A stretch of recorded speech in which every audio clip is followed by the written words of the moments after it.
Hi hello மக்களே, இன்றைக்கி நம்ம சேனலில் என்ன பார்க்க போகிறோம்னு பார்த்தீங்கன்னா நண்டு சூப்பு தாங்க. அடடா, அடிக்கிற வெயிலுக்கு நண்டு சூப்பா அப்படின்னு கேட்காதீங்க. ஏன்னா எங்கள் வீட்டில் எல்லாத்துக்குமே கொஞ்சம் சளி பிடிச்சிருந்துச்சு இந்த வெயிலில். அதனால் நம்ம நண்டு சூப் வச்சு சாப்பிட்டுட்டோம்னாலும் சரியாக போயிடும் அப்படின்னு சொல்லிட்டு நண்டு சூப் செய்கிறதுக்காக கடையில் போயிட்டு 2 நண்டு வாங்கிட்டு வந்தாச்சுங்க. பாருங்கள் எவ்வளோ ஃப்ரெஷ்ஷாக இருக்குன்னு. நம்ம நண்டு சூப் செய்ய போயிடலாம். அதுக்கு முன்னாடி எங்கள் சேனலை இப்போ தான் நீங்கள் முதல் முறையாக பார்க்குற மாதிரி இருந்துச்சுன்னா ஒரு லைக்கும் ஒரு சப்ஸ்கிரைபும் கொடுங்க. வாங்க இப்போ நண்டு சூப்பு செய்கிறதுக்காக மிக்ஸி ஜாரில் நம்ம இது இடிச்சும் சேர்த்துக்கலாங்க. நான் மிக்ஸி ஜார்லேயே போட்டுட்டேன்.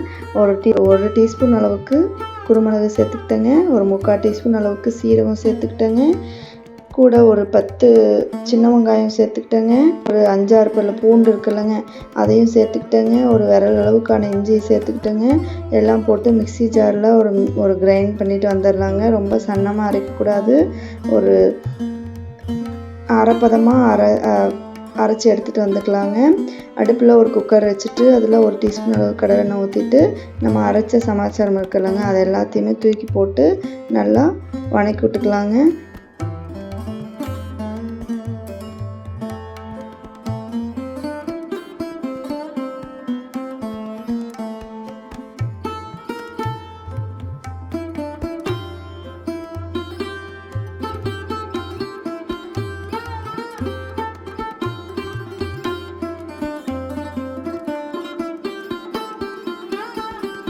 கூட ஒரு பெரிய தக்காளியை நல்லா பொடியாக நறுக்கி அதையும் இந்த மசாலாவோடையே சேர்த்து நல்லா வணக்கி விட்டுக்கலாங்க.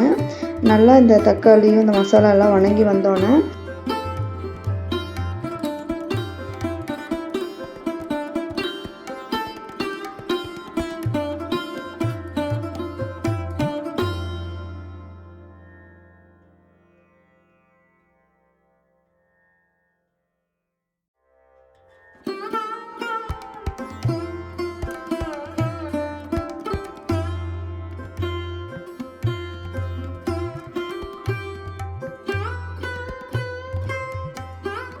கூட நம்ம நண்டு இருக்கலங்க, அதை நல்லா கழுவி சுத்தம் பண்ணி எடுத்துகிட்டு வந்துட்டோம்.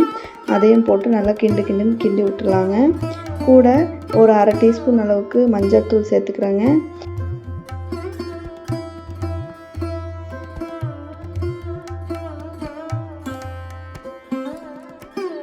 ஒரு 1/4 டீஸ்பூன்லேருந்து ஒரு 1/2 டீஸ்பூன் அளவுக்கு மஞ்சள் தூள் சேர்த்துக்கிட்டு அதையும் போட்டு நல்லா கிண்டி விட்டுக்கலாங்க.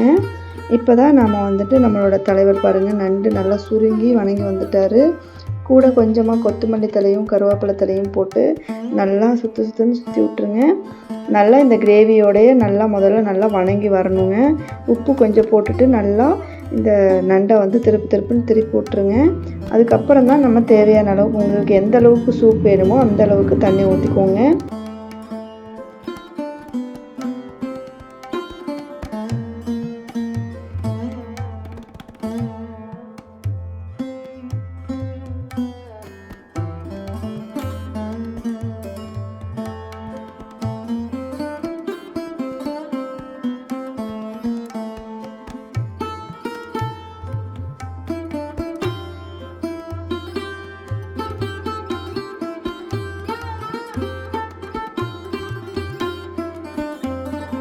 இந்த சூப்புக்கு தேவையான அளவுக்கு தண்ணி, அந்த கிராபெல்லாம் நல்லா மூழ்கிற அளவுக்கு தண்ணி ஊற்றி நல்லா குக்கரை மூடி போட்டுட்டு உப்பு பார்த்துட்டு குக்கரை மூடி போட்டு ஒரு 6 விசில் விட்டு எடுத்துக்கிட்டேங்க.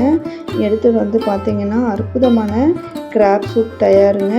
ரொம்ப ஈஸியான ஒரு ரெசிபிங்க. இது நம்ம வெயிலாக இருந்தாலுமே இப்போ வர சளி காய்ச்சல் தான் ரொம்ப சிரமமாக இருக்குங்க. அதனால் நாங்கள் இது ஒரு நாளைக்கு செஞ்சிடலான்னு சொல்லிட்டு செஞ்சுட்டேங்க. ரொம்ப நல்லா இருந்துச்சு இந்த கிராப் சூப்பு. கண்டிப்பாக நீங்களும் செஞ்சு பாருங்கள். செஞ்சு பார்த்துட்டு எப்படி இருந்துச்சுன்னு சொல்லிட்டு கமெண்ட் பண்ணுங்கள். தேங்க்யூ ஸோ மச் ஃபார் வாட்சிங் திஸ்.